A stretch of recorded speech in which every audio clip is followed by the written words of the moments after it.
Welcome on into a special Rivalry Edition crossover podcast. Mitch Harper, Utes insider Steve Bartle.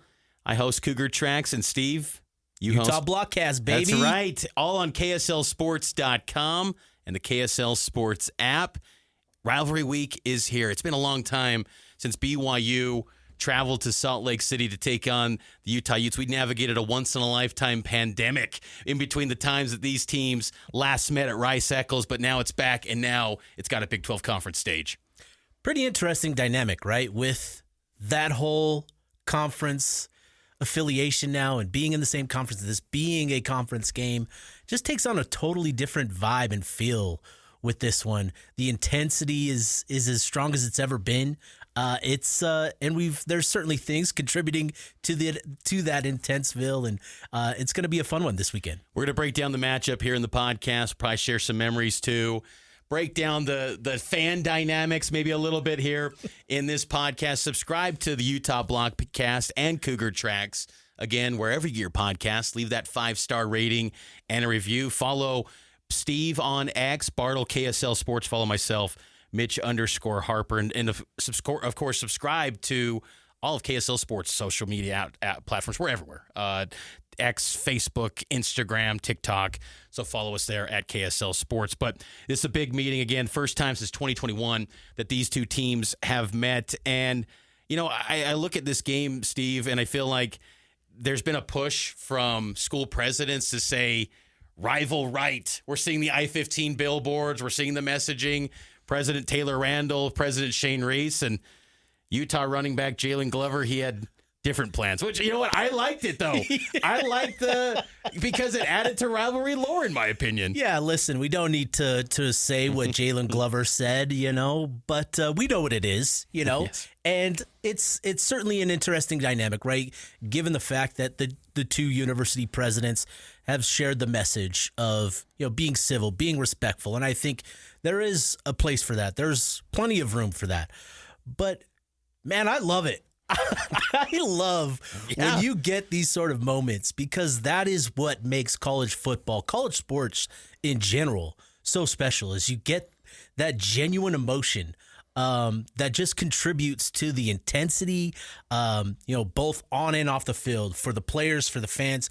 You know that this game, you're going to get each other's best shot. And I think as fans, like, that's exciting. We want that. We want to see these great games. And, you know, a comment like the one Jalen made certainly adds a little fuel to the fire for that. I do like his Cold War. I like that name. I'm on board with the Cold War. We don't really mention the other one per se. We don't. It's funny. The national media and everyone else, really outside local media, bring it up as the other term. Cold War, though, I'm on board with. I can get down with Cold War. You know, there's certainly some parallels. You know, I will say, though, if a BYU player said that, I think it would have had a little more outrage. You think so? I do think so. I don't know. Because, as we know, Steve, you know, when BYU guys do something that has a little bit of that, well, now are they going to go check in with their bishop? Are they going to go? Are they going to be suspended potentially? Remember Spencer Hadley in 2013? He had a Vegas party with, you know, the glitzy Club Tau, and he's got his name spelled out in Spencer, and he was suspended. And then a Sports Illustrated feature writer writes a big piece of Road to Redemption. I'm like, dude, he just had an awesome party. He had the dream. He had beautiful ladies. He had a great time, and he's suspended? And we're saying Road to Redemption? I need a Road to Redemption. Oh, man, I totally forgot about that. Yeah, that's incredible. You know, it's interesting, right? So you see the national reaction to Jalen Glover's comment, right? I think Alex Kirscher of the what's the podcast name there? The Split Zone Duo. That's right. You know, he summed it up perfectly. He's like, oh, man, an apology issued by Jalen Glover. What's this going to be? And then you realize it was just, you know, a little curse word, right? And it's just like, oh my gosh, this is where we're at with this rivalry, is little things like that. And it takes is something like that. And you get the regurgitation of everything on both sides of the rivalry. And it's fun to relive it. It's maddening. It's frustrating at the same time.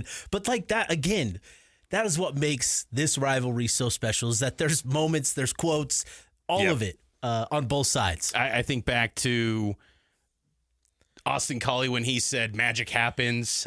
Brady Papinga had some great quotes, even when BYU was losing. I think he said something about, paraphrasing, that we're closer to 9 wins, or I can't remember. And then there's always been just good moments. Eric Weddle, he's like, we are honored to play against him in 2006.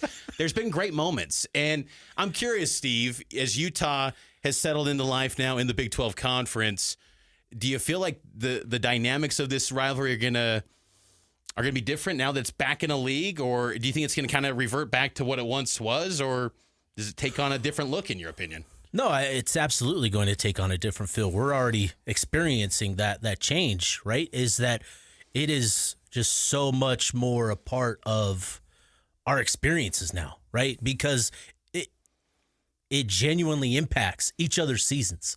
It's not just like, because, I mean, you go back a couple years, right? Utah loses to BYU in 2021.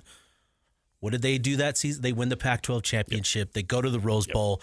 It's a great year for everybody. But this, with it being a conference game, it just takes on it takes on greater importance. And there's more pain for the loser, probably. There's going to be more joy for the winner. And it just takes on a completely different feel with this being, a Big 12 conference game. And, you look back at the history, 88 years of being in the same conference for these two programs.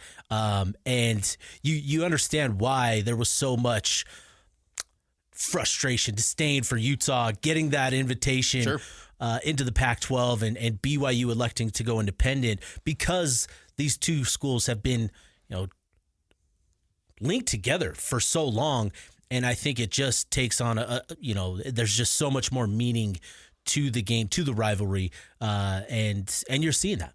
I do believe that even though these two programs, they're competitive, they want to beat each other, but when they're together in a league, you can build something pretty great with these two programs in one league. We saw that with the WAC as it evolved, and then in the Mountain West, it really took off. The Mountain West became a really good league that, at the time when it was a BCS world that we operated in, it was like the Mountain West is better than the Big East, which was an automatic AQ, and it was BYU, it was Utah, it was TCU. Utah had BCS bowls. TCU went to the Rose Bowl. BYU had double-digit win seasons. So, what's so fascinating about this Big 12 conference, and there's still a filling out process for everyone, including BYU and Utah, this 16-team league still lacks a little bit of an identity. And I think that BYU and Utah can be at the foundation of whatever that identity becomes.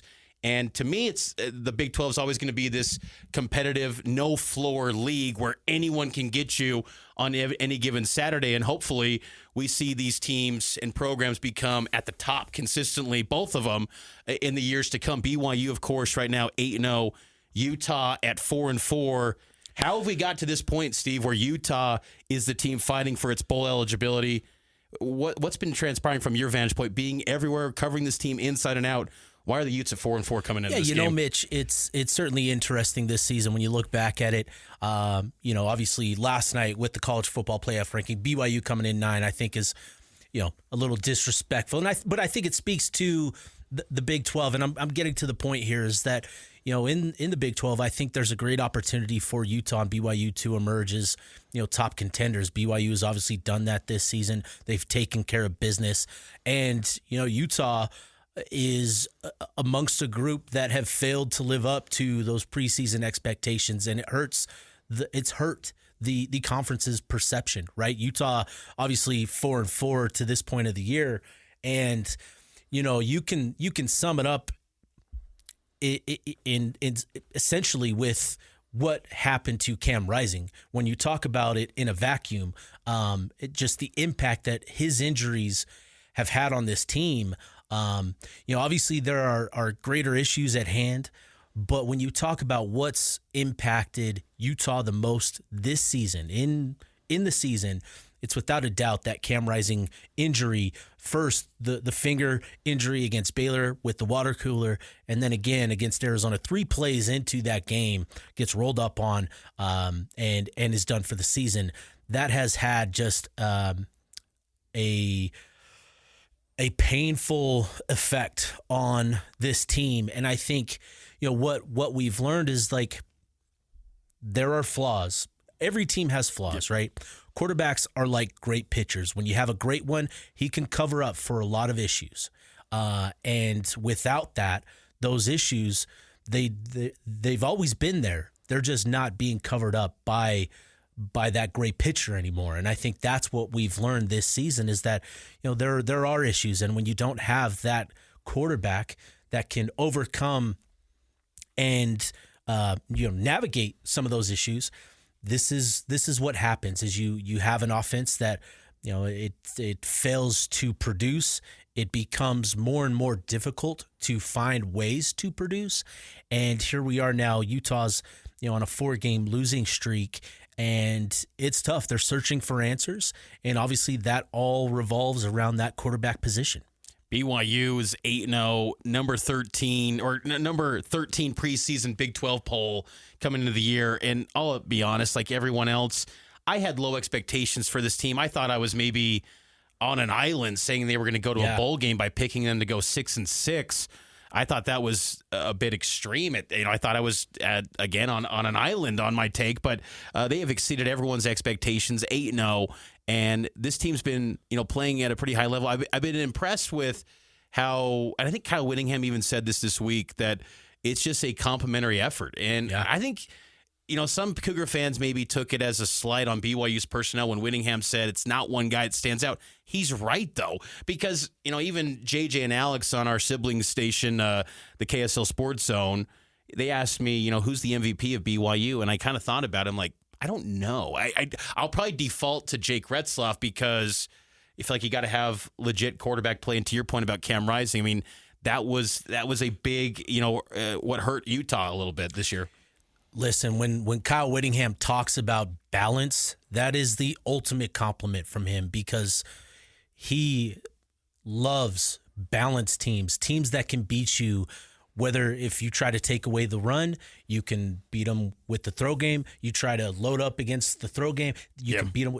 That is a tremendous compliment from Kyle Whittingham because that's his biggest goal is complete balance on both sides of the ball. And that's what you see with this BYU program is there's a lot of balance on both sides of the ball. They are. And, I've been impressed with BYU's defense and Jay Hill. You talk about the BYU-Utah rivalry and the crossovers between these staffs. There's so much crossover. I mean, Whittingham was once a BYU player. Jay Hill was once a Utah player, and he's wearing the blue for the first time in this rivalry. That defense, though, has been night and day different this season. They've got more speed than I think people give them credit for, particularly at the linebacker position. But, going back to Jake Retzlaff, he has been very impressive. I thought after week 2, the way that they beat SMU 18-15, I thought, man, he's got to turn it up because he struggled mightily in that game. And you thought, is Gary Bohannon going to be nipping at his heels? But he's just gotten better each and every week, and BYU has remained undefeated. And, it goes into this game where, do you subscribe to the thought, Steve, that throw the records out and that doesn't matter here? Or do you feel like what we've seen to this point from Utah is going to carry over to this game? Or is this going to be a completely different look Utah team coming out of the bye week? Yeah, you can't completely throw away everything. But again, based on what we were talking about earlier with the rivalry is that, when you get in a rivalry game like this, you're going to get the best from each program, right? And so, Utah isn't what we expected them to be in many regards this season, especially offensively, but that they are going to do all that they can to give BYU that their best punch. And that's always going to be a thing in this program. You made the point, I think last time we did a podcast, that when we talked about this game is this has had a number of one-score games. Even throughout the 9-game winning streak for Utah, 7 of those games were still one scores. And, you think of the difference in talent on paper between the two programs during that time.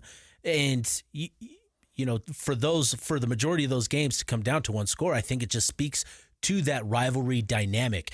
Now, again, with what we're seeing this season, Utah is not what we expected them to be. And, on the other end of that, the flip end of that is BYU is just playing great football, and they're playing with a lot of confidence, and that can do a lot for a program, especially this late in the season. Going through the grind, playing with confidence can be a huge difference maker. So you can't completely just disregard what we've seen from both programs, but you know that you're going to get the best from each one. I do agree. I think back to the last visit to Salt Lake, Utah already wrapped up the Pac-12 South. They were a sizable favorite. I think it was 11-point favorite, and BYU shockingly pulled off. They were up 20-0. Yeah. And then there was a pick six, and then they answered back, and they were up 27-7. And then I think I think there was 45 seconds left, 27-7. Yep. And yeah, and Jason Shelley turned it on. Turned it up, yeah. Where does that one stack up? And as we kind of look at some of the rivalry memories over the years, what are some of your memories of this rivalry that really stand out to you when you think about it, particularly on the Utah side? That game is certainly one that stands out. I was on the sideline for that game, and being there, on the field, and the emotion, the noise, the volume in that stadium, especially during that fourth quarter, it was incredible. The 2021 game, similarly, for on the other end of that, incredibly loud environment. Probably maybe the loudest environment outside of Rice Eccles and some of those moments that we've experienced there, but just an incredible environment. And that was obviously a tough loss for Utah. But going back, Brandon Burton's blocked field goal. Yep. I remember I had just gotten home from my mission. Me and all my buddies got home from our missions all around the same time. Jeff Hansen, contributor here at KSL Sports with his high school coverage, obviously does a great job covering BYU as well. He was a high school buddy of mine. I was with a couple of our buddies, and it all seemed to point to BYU coming away with the victory. And then Brandon Burton blocks the field goal. I'm the only Utah fan there in the house watching, and I just took a victory lap around the house, and that was another great moment. Then obviously, the ones before that, the 2004 game, to clinch that opportunity to go to the Fiesta Bowl, just a magical run. The year before that, the 3-0 game, I remember watching that and just being like, holy cow, always just on the edge of your seat, just wondering, like, is something going to break? Because it was just that tight. So obviously those are great memories for me and all that. But I'd be curious to hear, what are some of yours, Mitch? Well, when you bring up the 2010 game, I think BYU was up 16-0, and then Robert and I took his foot off the gas with the freshman Jake Heaps, and Utah just gained steam and got that 17-16 victory over BYU.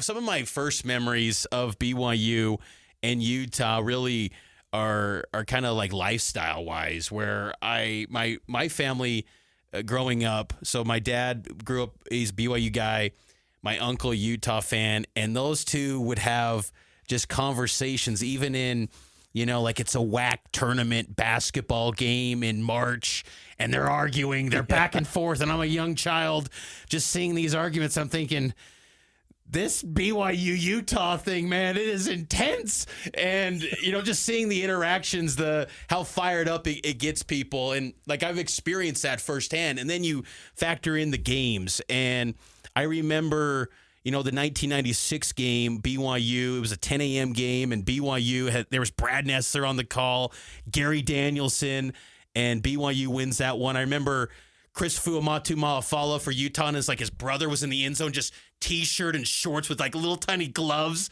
in the end zone cheering on Utah.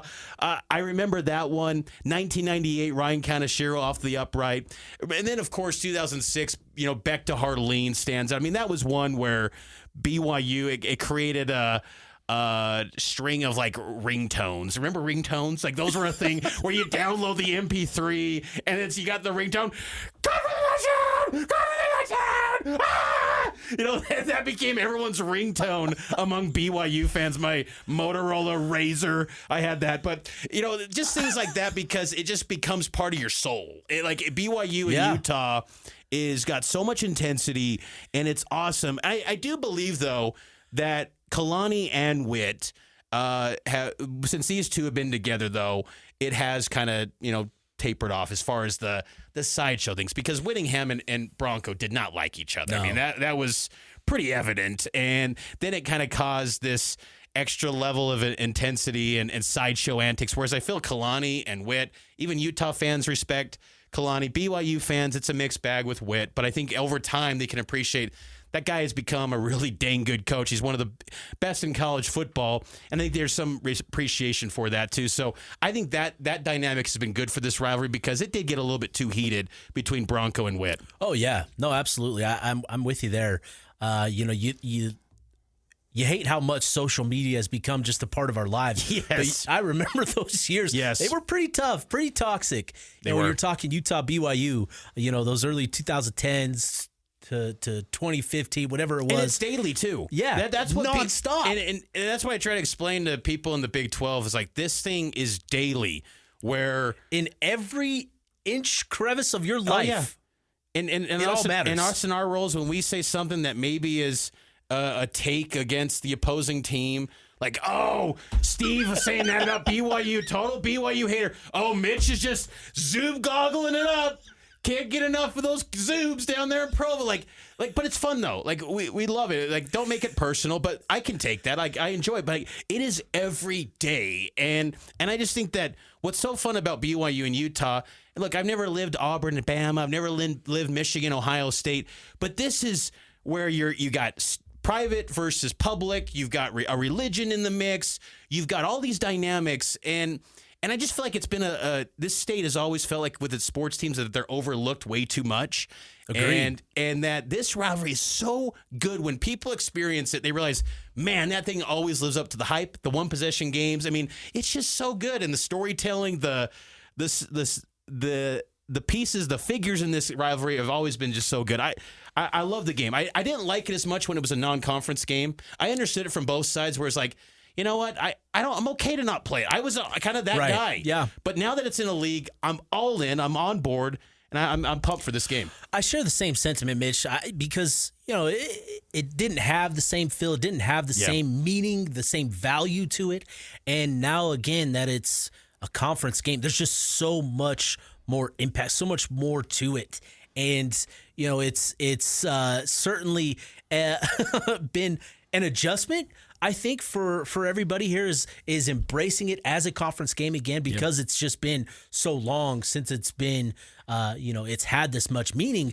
But this is really, if you're Utah, you're looking at this as an opportunity to, play spoiler, which you couldn't before, in this rivalry game. There wasn't that same impact. Is that enough for Utah fans to feel good about this season? Because I feel like that's a Utah fan feeling of like the 80s and 90s, where it's like, let's spoil BYU season. Is that enough to save this Utah season, to say like, just we beat BYU? Because I still feel like there's going to be a feeling of this was a missed opportunity here. It doesn't save the season, because expectations were much, much bigger, right? But it gives them something. Yep. And I think that's what Utah fans are desperate for at this point, is just give us something, because there's so much more to it than just this season for Utah fans. It's all of last year as well. All of the frustration that's been felt this year, it's been prolonged over the last 24 months for Utah fans, and it just feels like everything that could go wrong has gone wrong. And so for this game, again, it's not going to wipe away all of that frustration for Utah fans, but it is going to give them something to build on, to move forward with. And I think that is, I don't know that it's enough for Utah fans, but I think it certainly helps to turn things around for Utah. Late night kick, 8:15. Steve and I will both be inside Rice-Eccles Stadium covering the game for KSLSports.com, and our respective beats will be televised on ESPN. We'll have tons of coverage on KSLSports.com. Who are maybe the matchups you're looking for on the Utah side that you feel will be key to a victory for the Utes? Yeah, this game is, I think this is going to come down to, the trenches, right? When you look at this Utah team, everything revolves around the run game on both sides of the ball. And when Utah's, when were getting wins, when they were producing on offense, it's because they had Mekhi Bernard, producing at a pretty good level. Obviously, the passing game has got to open some things up, but you look at this matchup with BYU and the way that they play defense, like to keep guys in coverage, like to take away those big plays, and that's a great way to play in today's games, particularly with as things have trended to the throw game and becoming more explosive. I think BYU's defense, it's brilliant, it's great, because it forces teams to execute at a high level for a greater amount of plays. And I think it's going to be tough. So Utah, they're going to need to be really, really tough, really, really physical.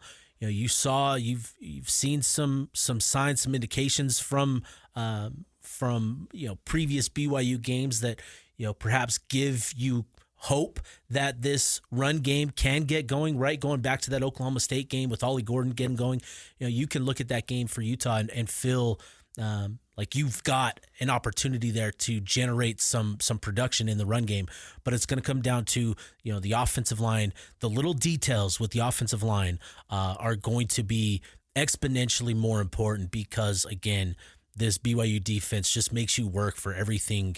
And so it's going to require a lot of the offensive line. I'm glad you bring up the trenches because during the 9-game win streak that Utah had from 2010 to 2020, Utah had a sizable edge, personnel-wise, depth-wise, in the trenches. And BYU has made a ton of effort to improve in that area. Kalani prioritized that. I mean, Kalani learned under Whittingham and how to build a team, and that's the focus. I'm glad you bring that up because I'm with you. I feel like BYU's offensive line against Utah's defensive line is going to be a huge area of focus because, I mean, I've witnessed many BYU games, Steve, and you have too, BYU and Utah, where BYU rolls into Salt Lake and they can't generate a run game. I mean, outside of, even odd to say, but 2008, where BYU got blown out, Max Hall threw 5 picks. Harvey Unga had a little bit of success on the ground. He had quite a bit of success, but the turnovers for BYU were costly. But more times than not, BYU can't run on Utah, particularly in Salt Lake.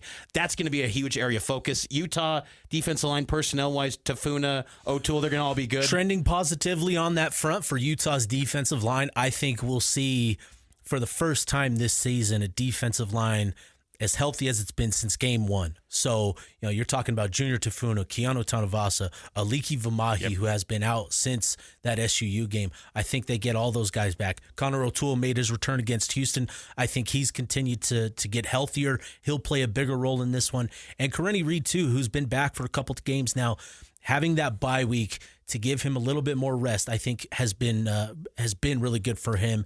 And I think Utah's defensive front is as healthy as it's been all season. BYU going to be without Connor Pay. He's doubtful. Bruce Mitchell, the center for the Cougars, but I think they've had a lot of success running the football with LJ Martin. He had a little bit of a bruised knee coming out of the UCF game. 100% according to Kalani Sitake. He practiced all of last week, so he's going to be a big focal point. BYU, in games on the road, they have made him a priority early in the game. I expect more of that. And if he can have success early, I think that's going to bode well for BYU because you cannot be a one-dimensional team against Utah on the road. I still think Utah's number 2 in the Big 12 in conference play in total defense. There's still a very, very good defense. BYU 5th in conference play in defensive metrics. So BYU's got to be able to establish the run. I think that's going to be the biggest key because when BYU becomes one-dimensional, that's where things can get a little dicey, I think, for Jake Retzlaff, where he gets a little too aggressive and he keeps you on the edge of his seat, or on the edge of your seat with his throws. So that's going to be a key for me. And I think also, too, it's easy to say, but the turnover margin. I mean, there's been many, turnovers where BYU, particularly, I think of many Utah games where pick sixes. And has Utah had a pick six this year and extended the streak that they had? No, they haven't. They had the block kick 6. That's what against Baylor, right? Against Baylor, but not a pick 6 this season. And that's a what? They've had that for 2 decades. That yeah, streak. It's I think 19 seasons. Yeah, so that's an area that I'm always kind of focusing on too when it comes to BYU Utah. Absolutely. Because I think 2016 Kalani's first meeting, I think it was the first play of the game. Taysom Hill throws a pick to Utah. It was a pick 6. 2018, as we noted. So that's going to be an area of focus. Yeah, +7 for BYU this year in the turnover margin. In Utah, I believe they are -4 this year in the turnover margin. So big difference there. Well, and just kind of talking about like interceptions, the quarterback situation for Utah, Isaac Wilson, Brandon Rose, much debate about who's it going to be. I mean, the interceptions have been an issue for Isaac, and he's still learning. I still believe that Isaac's going to be really good. I mean, I think his talent is off the charts. I mean, watching him at Corner Canyon, I've always said he's much farther ahead than where Zach was as far as coming out of high school. And Zach turned out to be a special football player at BYU. Yep. What's your expectations, or just maybe your sense of the quarterback situation for Utah heading into this matchup? Yeah, obviously it was interesting to hear Kyle Whittingham talk about how they have a plan. They spent last week evaluating the position with Brandon Rose and with Isaac Wilson. And, for Isaac, this has been a difficult year. This has been a situation that he's been thrust into that this was not the plan at all, right? Like the coaches and Kyle Whittingham basically spelled it out for us that they were planning on Cam being healthy and Isaac getting playing time sporadically throughout the season. Coming in as a true freshman, it's rare to see a true freshman find success over the course of the season in college football because it's just a totally different game. There's so mmany more coverages that you got to be mindful of, so many more adjustments you've got to be aware of. And for Isaac, that's been a little bit of the learning curve has caught up to him. And, defenses are, opposing defenses are not going to go easy on a true freshman. They're going to turn it up. They're going to crank it up. And so, for Isaac, it's been difficult. It's been a difficult year. And I do think, with some of the bumps and bruises, they've, as a true freshman too, you're not where you need to be physically either. And I think that's contributed to some issues, over stretches of a game. And I think for him, an opportunity to, kind of reset this past week is probably a good thing for him. But with this opportunity, I also think Brandon Rose is going to be somebody to just, I think we'll see him this Saturday for Utah. I think he's going to be the guy. And with Brandon, you talk about another kid that has a big arm. He came from a high school program in California where he produced big numbers. It's a D1 producer, and for him, it's going to be interesting. So what sort of adjustments do we see? I don't know with Mike Bajakian and what sort of, fingerprints he wants to have on the offense. We'll learn that this week, obviously. But I think that's kind of what we'll see is Brandon Rose as the quarterback for Utah. And what does that do for Utah? We'll see. Yeah, BYU's defense is definitely going to turn up the heat with Jay Hill and Tyler Batty, Jack Kelly. They will try to pressure him early and get home. And they'll be interested to see if they can get that done because BYU has always just had an answer, their defense. They'll give up some yards, as you noted earlier about Ollie Gordon. And there's been first quarters in games, Arizona, Kansas State, where they won 38-9.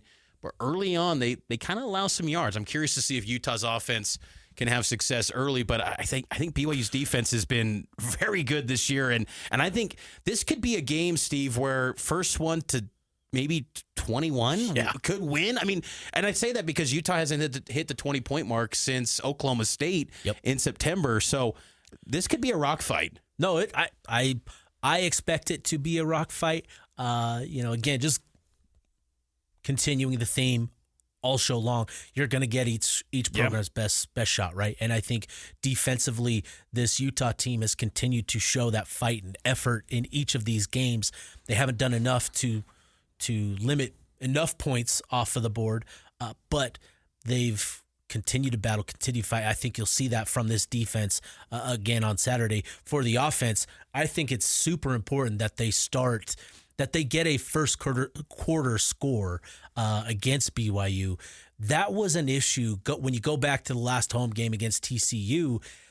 They just didn't get the crowd into the game, right? They had drives that stalled out early on in the red zone. They didn't get points. They didn't punch it into the end zone. And that sort of just kind of deflated the vibe, the atmosphere. And I think it's so important for Utah to get a first quarter score, to start stronger than they have, to get the crowd into the game and to give them, reasons to hope, to believe, and I think that'll be big. That's a big key for me, is getting a first quarter score and then just continue to fight and scrap. Starting strong has been a big thing for BYU this season, so I think that's a good point about setting the tone early could be huge in this game. Final score predictions. I'll go first, Steve. I do think BYU is going to win this one. I think BYU gets it done. I think they get to 24. I'll say Utah. I'll say Utah 17. I think it's going to be a one-possession game. I think BYU finds a way to, maybe tack on a touchdown early in the fourth quarter and maybe holds on to that 7-point lead. But I think BYU gets it done. What's your score prediction? Yeah, obviously, logically, you look at the numbers, you look at the two teams. BYU coming into this one undefeated, playing great football. Utah not playing good football at all on a 4-game losing streak. But I just think, this team is going to break through this week. I'm not predicting that the offense is going to come to life and they're going to produce. This is going to be a grind. This is going to be just a white knuckle grip type of game where you're holding on to the edge of your seat, waiting for something to happen. I think it's going to be a struggle, a grind, but I think Utah can get to 17, 20 points, and it's going to be close. It's going to come down to the wire, and I think I'm going to pick Utah 20, and I'll say BYU 17. There have been many games in this rivalry with that kind of score. I think of 2001, 2002 it was 13-6. I think 2001 was 21-10, I believe, or 21-14, something like that. I mean, so it might seem low, but the history of this rivalry tends to suggest like it's a little bit lower than usual. I mean, even 2021, it was 26-17 in that game. So that's kind of what you expect with BYU and Utah. Again, we're going to have a ton of coverage. I can't wait to cover the game with you, Steve, inside Rice-Eccles Stadium. I haven't covered a game at Rice-Eccles here since I've been at KSL. It's kind of crazy to think that experienced a conference change, like I said earlier, a pandemic. We've had 2 presidential elections, but haven't covered BYU Utah in Rice-Eccles. So can't wait. I'm looking forward to all the coverage. I'm sure we'll have some crossover content coming up on Saturday night, and should be a lot of fun. Yeah, it's going to be a lot of fun. It's going to be a great game. I think it'll be, you're going to see the south end zone for the first time in a game, right? Yes. That's another thing here is the south end zone, and I'll be interested to hear what you think of that and the impact that it has on the atmosphere compared to what you know it as, previously. Yep. I do think it's up the ante a little bit in terms of the atmosphere with that south end zone closed off. But this is a great rivalry, and I think it's unfortunate that this is such a late kick. I was hoping, praying, whatever, sending the vibes up that we got a primetime kick for this because this game deserves it. I think, with where Utah is at, obviously you can place blame there for not holding up their end of the bargain here. BYU obviously did that at 8-0 and ranked number 9 in the country. It's unfortunate, but still I think it's a great opportunity. 8:15 kick, ESPN. It's still going to get a lot of views, and I think this is going to be a game that I think lives up to the hype with it being the first Big 12 conference game. I'm excited to see what that looks like. He's Steve Bartle, host of the Utah Blockcast. I'm Mitch Harper, host of Cougar Tracks. Subscribe to both our podcasts. Even if you're a Ute fan, you can listen to my show once in a while. Maybe in BYU fan, listen, cross enemy lines, support Steve. It's fine. Or, just stay on your side of the turf. Yeah, and just please. dip into this episode. At least That's this fine. week, please. Just this week. But nonetheless, let's have a good time. Let's have a fun game. Let's have some great memories with this BYU-Utah rivalry. And we will talk to you next time here on Cougar Tracks and then, of course, on Utah Blockcast as well. It's all powered by KSLSports.com.